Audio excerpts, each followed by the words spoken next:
Now, pencils down. Today we shall examine the cliche, because in the 3 books that I'm going to show you, there isn't one to be found.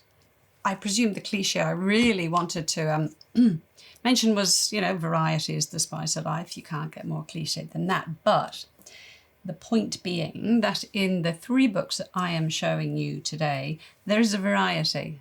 I've really taken 3 very different books, and all of them require a lot of talking, but I'm really going to try and not do too much. But they all make me want to talk quite a lot. The first one up is The Passion of Private White by Don Watson, and this comes to us from Scribner.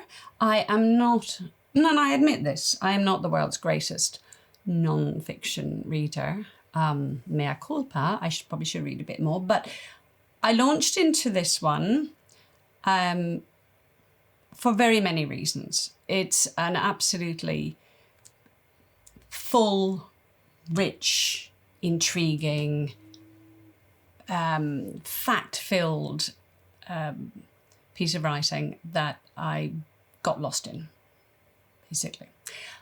I think what Don Watson is looking at in this book, at least this is my take on it, was what happens to you when your country no longer recognises you. And what I think is being looked at here, among many other things, is a parallel that Watson draws between the experiences of this Private White, who was a Vietnam War veteran turned anthropologist, but who experienced that kind of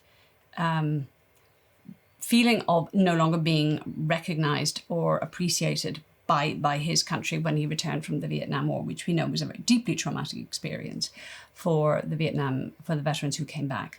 And then aligning that with the lived experience of a tribe in northeastern Arnhem Land who are displaced or are trying to come to terms with the possible threat of their country no longer recognizing them, I suppose, because so many of their cultural practices are becoming harder and harder for them to hold on to, and that in the face of or caused directly by settler practices of mining and agriculture and missions and all of the history that we know of. So it was a kind of an overview of the history of what the indigenous tribe, this particular tribe, has gone through, from the good and the bad, the things that they've incorporated into their culture, right through to the elements that actively destroy their culture. It was something we know, we hear about, but actually reading it this way really made it very, very interesting to me. The whole narrative is based around the experience of Neville White, who, when he did come back from Vietnam, and I think this was probably what I liked as well, is that the book is so generous and so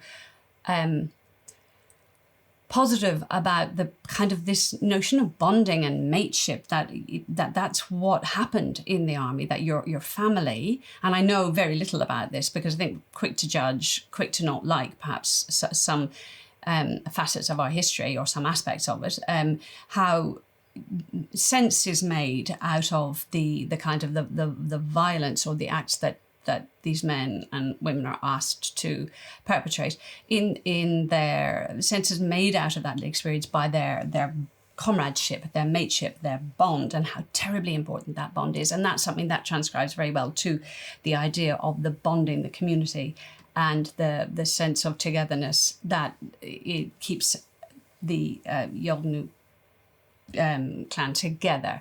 So I found that fascinating. I found it very, very interesting also, things I just didn't know about, how, once you decide not to do another tour, that you're kind of sort of piloted back or dropped back onto Australian soil under the cover of darkness, because it's all quite shameful. It was and is a very, very rich, very detailed read, but also I found it an emotional and intellectual journey that I do not regret, and I highly, highly recommend it. It's a very full and very fascinating read. Second one up is one that I've had a lot of fun with, Cormac McCarthy's The Passenger. Now, a lot of you may have read other books by McCarthy. I haven't read McCarthy at all. And I know that comes from, well, it comes from various things. I won't go into that here, but I picked this one up because everything about it shouted at me to say, read me, so I did. Partly because this is McCarthy's first one since about 16 years ago. He's quite advanced in age. And when I had read a Guardian review, I think one of the reviewers had said, you can say what you like, but at 89, forgive me if I am wrong, if he's writing like this at 89, I'm having what he's having. And I read this with that kind of feeling. This is craft that over decades has been perfected, honed. I know there are some people who sort of feel that maybe McCarthy isn't so good at writing women or whatever. This book has woman front and centre, whether we like it or not. I don't find Alicia or Alice in this story any less powerful than, many women who we find in literature that we find very gripping heroines. There is a companion novel, or a second novel, which is coming out on the 13th of December from Macmillan as well, which covers another aspect of this. So if you like, this is, we're looking at two siblings. We're not just looking at that, but obviously we have in this one Bobby Weston, and he has a sister, Alicia, who is the main focus of the second novel, which is called Stella Maris, which is the name of a psychiatric institution that she ends up in. Or seems to have spent quite a lot of her teen to early adult life in there.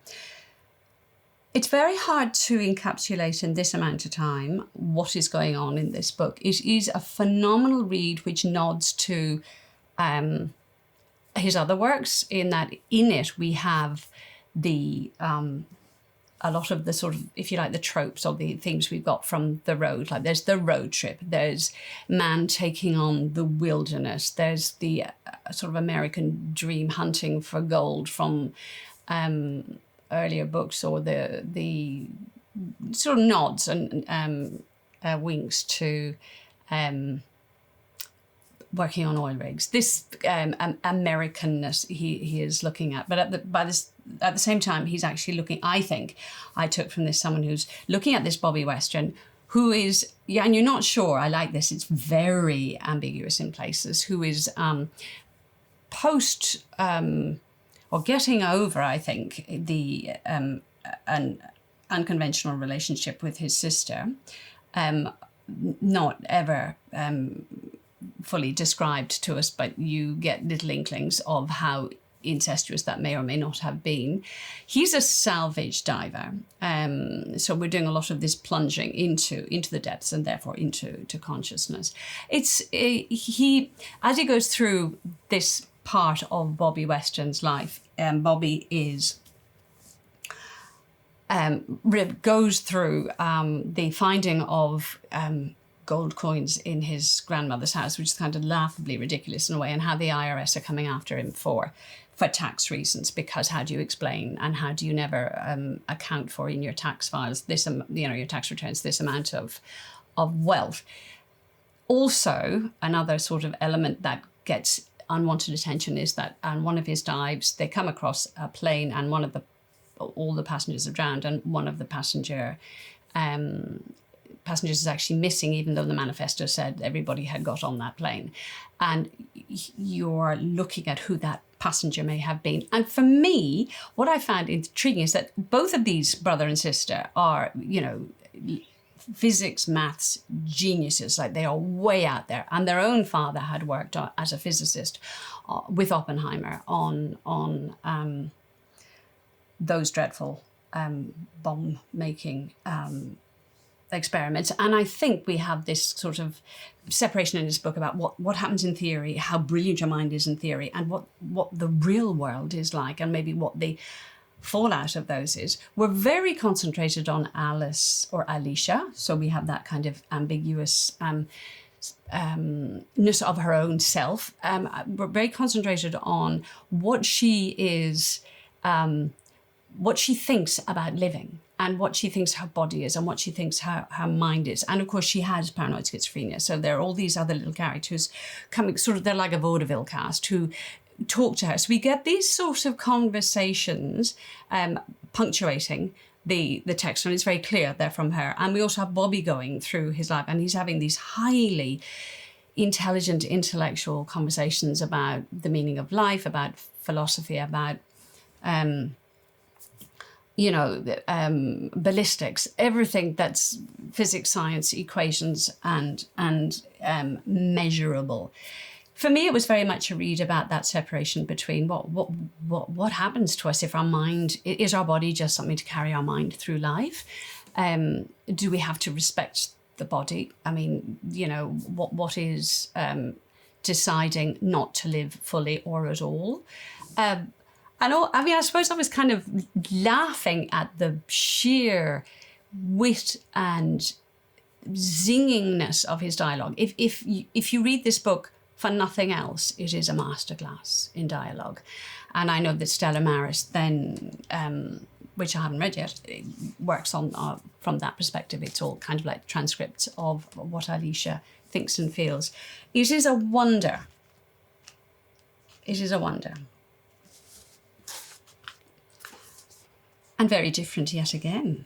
Not that this is not a wonder, but it's a very different feel. This is Now Is Not the Time to Panic by Kevin Wilson, and this comes to us from text. And I picked this up after Cormac McCarthy because it was slightly smaller. And having read and laughed my way through his previous book, Nothing to See Here, I thought, I'm in the mood for this one. So not a debut. He's a well respected in this genre of sort of the darkly comic. So we're in a zone in this book.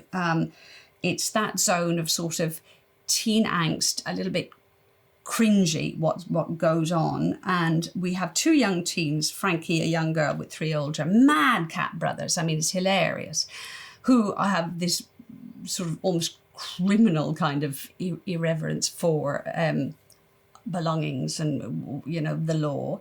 And, she's a bit of a little bit on the edge of things, divorced mother. So there's all of that angst going on. And then a kind of other guy who drops into the world of her very outback rural town. And he is from Memphis. And it's kind of the same scenario. He's a very brilliant mother, also divorced, infidelity, the whole shebang. So these two young teens, they're about 15, 16.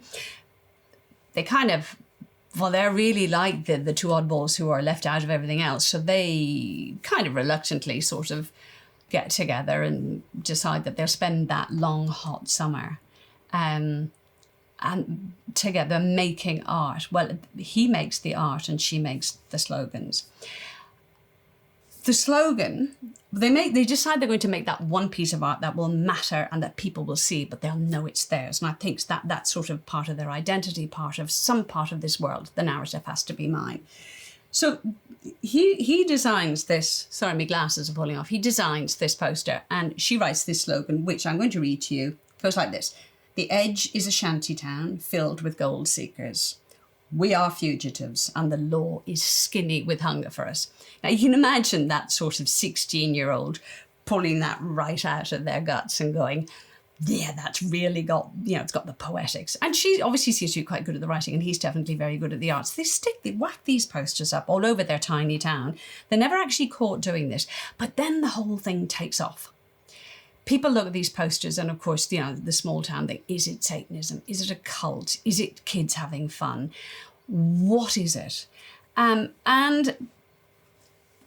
I suppose this is the point where it all spirals into something that they think they're controlling, but all the time they're really aware that it's really no longer under their control. And that's probably a little nod to, art.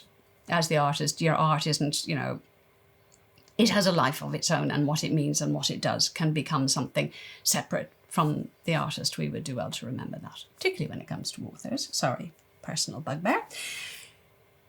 I am actually, to be 1,000,000% honest, I haven't completely finished it, but I have got enough of it. I'm about 3/4 of the way through, and it's just too good not to tell you about. We start actually with Frankie, who's now domestically sort of settled and probably respectable, and the phone rings, and it's a New Yorker journalist who says, without really, allowing the conversation to get very far, she just quotes that line of the slogan, and Frankie answers the phone and says, I'm not going to talk about that. And it's about how that conversation is going to happen. But we spent a lot of time back in 1996 where bad stuff happens. I think for atmosphere, we're standing on the edge of that pool with burnt souls. We know that feeling. He's captured that atmosphere of the long, hot summer, the angst, the boredom, the nutty idea, the madcap brothers, the kind of the small town solutions to what happens when something bigger than the town comes into it. It's darkly funny, and it's just a brilliant get away from it read. That will get you away from it. Wow, that was a great sentence, was it? I can't think of anything else to say about it because it's just such that sort of blurred boundaries between what's actually right and, if you've whacked up 1,000,000 posters, why would you want to whack up any more? And why do you keep whacking them up when, putting them up when you know that you've kind of been found out? How that relationship between Frankie and Zeke is always you're not sure. They're not sure what it is either. So it kind of gets a bit romantic, but really not, or a bit sexual and really not. And how will we cope with the fallout, the strain on that relationship if they suddenly have to realise that what they've done has become, what is this monster we have created? Highly recommend. That's it from me.